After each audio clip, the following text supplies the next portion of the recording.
the origin of Afrobeat, the sound that changed Africa forever.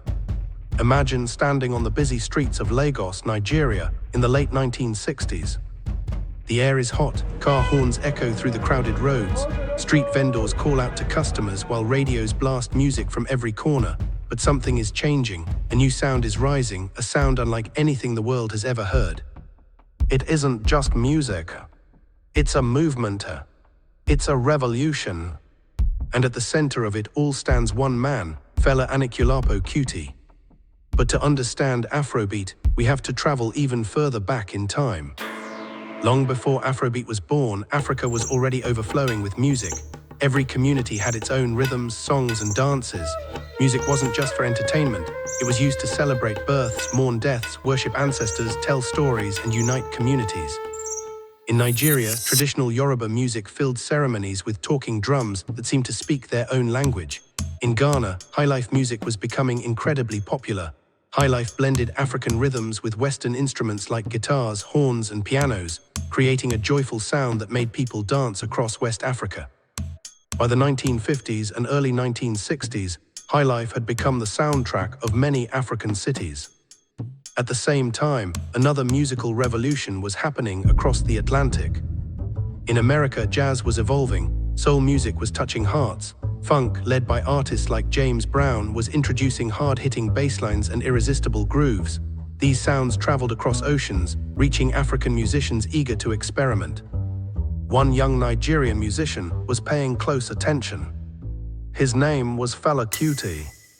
Born in 1938 into an educated and politically active family, Fela grew up surrounded by ideas about justice, freedom, and leadership. His mother was a fearless activist who fought against colonial rule, while his father was an educator. Initially, Fela wasn't planning to become a revolutionary musician. He traveled to London to study medicine, but music quickly stole his heart instead. There he enrolled in music school and formed a band called Kula Lobitos. At first, they played a mix of jazz and highlife, entertaining audiences but not yet creating anything entirely new. Everything changed in 1969. Fela traveled to the United States during a tour that would completely reshape his life. While in America, he met Sandra Smith, a member of the Black Panther movement. She introduced him to books, political ideas, and conversations about Black identity, oppression, and liberation. For the first time, Fela began seeing the struggles of Africans and African Americans as deeply connected. He realized music could be much more than entertainment. It could challenge power. It could expose corruption. It could inspire change. When Fela returned to Nigeria, he wasn't the same man. Neither was his music. He began blending everything he loved into one powerful sound. The hypnotic rhythms of traditional Yoruba music, the joyful melodies of highlife, the improvisation of jazz, the energy of funk, the emotional power of soul. The result was something completely original. Afrobeat. Notice the spelling carefully. Afrobeat with no S at the end is the genre created by Fela Kuti in the late 1960s and early 1970s. Many people confuse it with Afrobeats, with an S, which is today's modern African pop genre featuring artists like Burna Boy, Wizkid, Davido, and Tems. Although modern Afrobeats was inspired by Afrobeat, they are different styles. Fela's Afrobeat was built on long songs that often stretched beyond 15 or even 20 minutes. The music usually began with an instrumental introduction, slowly layering drums, bass guitar, keyboards, electric guitars, and a powerful horn section. Each instrument had its own role, repeating hypnotic patterns that pulled listeners deeper into the groove. Then Fela's voice would arrive, sometimes singing, sometimes chanting, sometimes speaking directly to the audience. His lyrics were fearless. He criticized military dictators. He challenged corruption. He defended ordinary people. He demanded justice. His concerts became more than performances. They became political gatherings. People danced, but they also listened carefully to every word. One of the most famous places connected to Afrobeat was the Africa Shrine in Lagos. This wasn't just a music venue. It became a cultural home where people gathered to hear Fela perform deep into the night. Every show felt unpredictable. Music blended with speeches. Dance blended with activism. Entertainment blended with resistance. But speaking against powerful governments came with consequences. Fela was arrested many times. His home, known as the Calcutta Republic, was raided by soldiers. In one brutal attack in 1977, soldiers destroyed the compound and severely injured many people, including Fela's elderly mother, who later died from her injuries. Despite everything, Fela refused to remain silent. Instead, he turned his pain into even stronger music. Songs like Zombie, Sorrow, Tears and Blood, and Coffin for Head of State became symbols of resistance across Africa.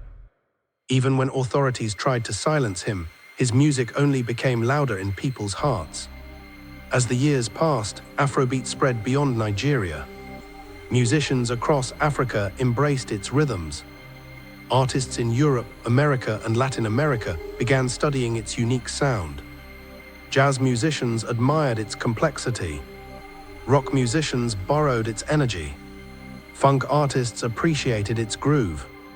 Soon, Afrobeat had become an international language. After Fela's death in 1997, many wondered whether Afrobeat would disappear. It didn't. His sons, Fela Kuti and Fela Kuti, continued performing and expanding their father's legacy. Bands around the world formed Afrobeat orchestras. Music festivals celebrated the genre. Universities even began studying Fela's influence on politics, culture, and music history. Then, in the early 2000s, a new generation of African artists began creating something different. They mixed hip-hop, dancehall, R&B, house music, Afropop, and electronic sounds with African rhythms. This new style became known as Afrobeats. Artists like Burna Boy, Wizkid, Davido, Tiwa Savage, Rema, and Tems carried African music to global audiences, filling stadiums from London to New York.